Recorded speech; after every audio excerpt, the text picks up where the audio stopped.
आजा फिर।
तुर्गुत असलिहान से कहता है, इंशाअल्लाह जो पाँव के निशानात मिले हैं वो कर्जा के होंगे, दुआ करो असलिहान। असलिहान कहती है खैरियत से जाएं। तुर्गुत, इंशाअल्लाह आप कर्जा को खैर खैरियत से ढूंढकर कबीले वापस लाएंगे। तुर्गुत कहता है इंशाअल्लाह। इसके बाद तुर्गुत ओगोस को कहता है, तुम यहीं रुककर कबीले पर नजर रखोगे। ओगोस कहता है, जैसे आपका हुक्म सिप्पा सालार। इसके बाद तुर्गुत वहाँ से रवाना हो जाता है। आजा फिर। तुर्गुत को जाते हुए बहादुर और उसका सिपाही भी देख रहे होते हैं। बहादुर का सिपाही कहता है, हजूर आखिरकार तुर्गुत कबीले से रवाना हो गया है। इसके साथ सिर्फ मुट्ठी भर सिपाही हैं। सांचार साहब इसका आसानी से खात्मा कर देंगे। बहादुर कहता है, तुर्गुत के जाने के बाद असलिहान और इसके सिपाहियों के भी पर कुतरे गए हैं। हमारा काम और भी आसान हो जाएगा। अब हमें मजीद चौकस रहना होगा, जबकि हम सांचार की तरफ से खुशखबरी का इंतजार कर रहे हैं।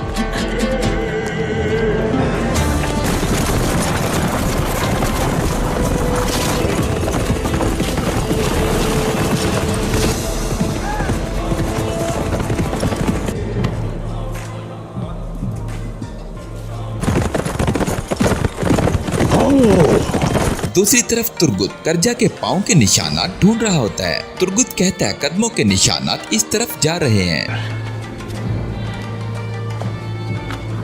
दूसरी तरफ सांचार के सिपाही भी घात लगाए बैठे होते हैं। इसके बाद तुर्गुत वहां से चला जाता है।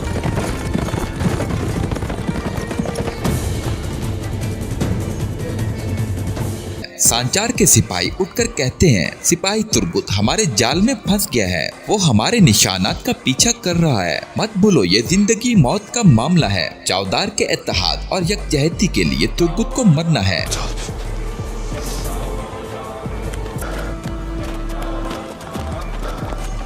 तुर्गुत जंगल में कर्जा के पाँव के निशानात के पीछे चल रहा होता है। तुर्गुत सिपाहियों से कहता है, अपने घोड़े यहाँ बांध दो।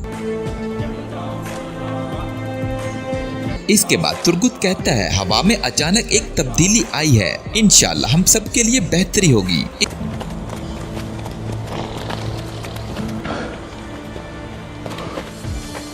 इसके बाद तुर्गुत एक लकड़ी की तरफ देखता है और कहता है ये लकड़ी जानबूझकर यहाँ गिराई गई है। इसके बाद तुर्गुत सिपाहियों को कहता है ये एक जाल है। इतने में तुर्गुत और सिपाहियों पर हमला हो जाता है।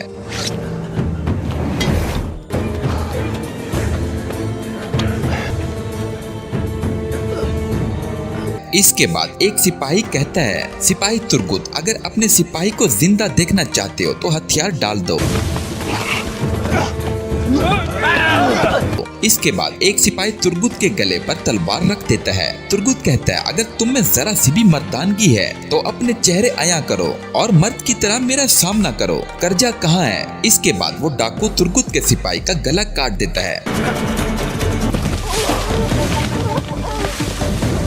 इसके बाद तुर्गुत सबसे लड़ना शुरू कर देता है।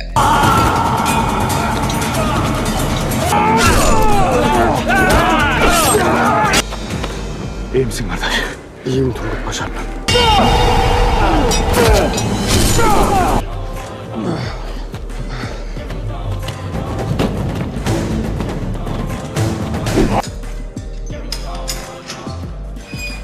गुंदूज जेल में कैद होता है और उसके लिए मारिया खाना लेकर आती है। गुंदूज मारिया को देखकर एक तरफ मुंह फेर लेता है।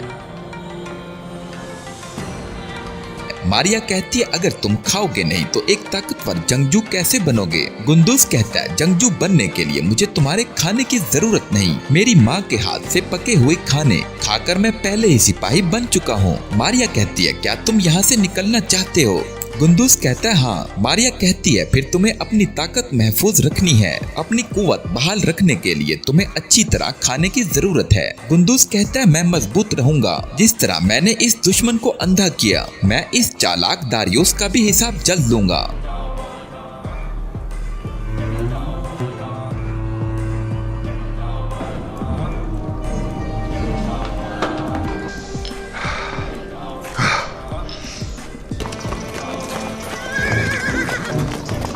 अर्तुगरुल अचानक आरिस से मिलने पहुंच जाता है। अर्तुगरुल के सामने कोस्तास आ खड़ा होता है और कहता है अर्तुगरुल साहब हमें आपकी तवक्का न थी। अर्तुगरुल कहता है गवर्नर आरिस को बताओ कि मैं आया हूँ, मुझे उनसे किसी बारे में बात करनी है। कोस्तास अपने सिपाही को कहता है गवर्नर आरिस को इतला दो कि अर्तुगरुल साहब आए हैं। सिपाही आरिस से आकर कहता है जनाब अर्तुगरुल साहब आए हैं। आरिस कहता है क्या इसके सिपाही इसके साथ हैं? सिपाही कहता है सिर्फ मुट्ठी भर। आरिस कहता है उसे हिफाजत से मेरे कमरे में ले जाओ।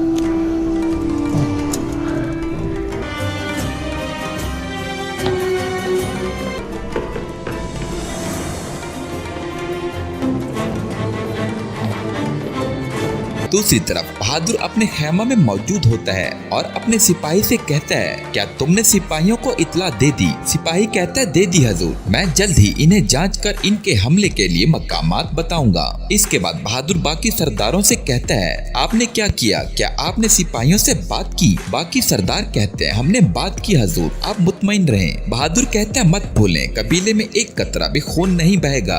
असलिहान और तुर्गुत के अलावा मैं किसी की भी जिंदगी जाया नहीं करना चाहता। अपने इक़दामात इसके मुताबिक उठाएं। सब सरदार कहते हैं जैसे आपका हुक्म हजूर।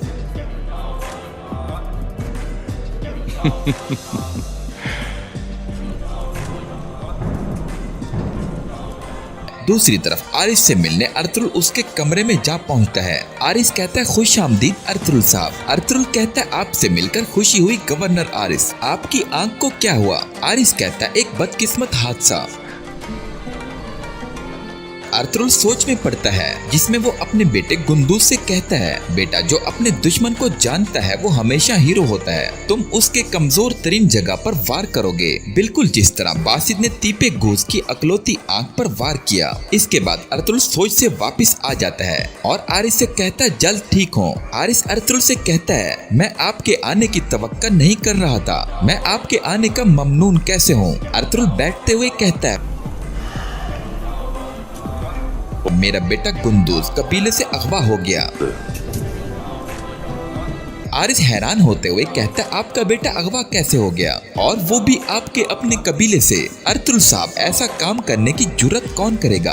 अर्तुल कहता एक यूनानी ताजिर दारियुस था, डाकुओं ने इसे जख्मी कर दिया था, हमने उसके साथ खुदा तरसी की और उसके जख्मों का इलाज किया, फिर उसने मेरे बेटे को अगवा किया और भाग गया। आरिस कहता आपने कहा यूनानी ताजिर था। अर्तुल साहब ये सुनकर मुझे बहुत दुख हुआ, लेकिन अगरचे जैसा कि आपने बताया शायद इसको गुलामों के बाजार में बेचने के लिए अगवा किया गया हो। अर्तुल कहता इससे मेरा सरोकार नहीं कि इसको क्यों अगवा किया गया, लेकिन मुझे अपने बेटे गुंदूज को जितना जल्दी मुमकिन हो बचाना है। आप जानते हैं कि तुर्गुत और असलिहान की जान बचाने में आपकी मेहरबानी के कर्ज का वाजिबुल अदा हूँ। आरिस कहता ये जरूरी नहीं अर्तुल साहब।